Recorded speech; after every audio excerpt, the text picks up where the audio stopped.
सोलापुरात मराठा क्रांती मोर्चानं काळी रंगपंचमी साजरी केली आहे। सोलापूर महानगरपालिकेत मराठा समाजाला महापौर पदाची संधी न दिल्यानं मराठा क्रांती मोर्चाच्या कार्यकर्त्यांनी भाजपच्या स्थानिक नेत्यांविरोधात आंदोलन केलं।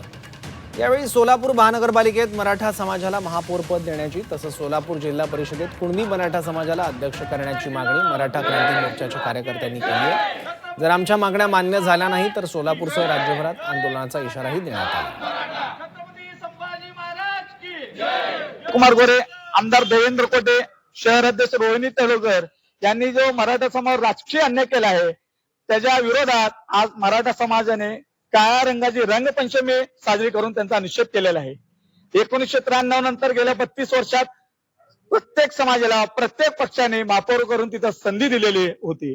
यंदा सर्वसाधारणसाठी जागा असताना आमची गेल्या 1 महिन्यापासून मागणी होती की बाबा सर्वसाधारणसाठी जागा आहे, आपण तिथं मराठा समाजाचा महापौर करावा आणि तिथं न्याय देण्याची भूमिका घ्यावी।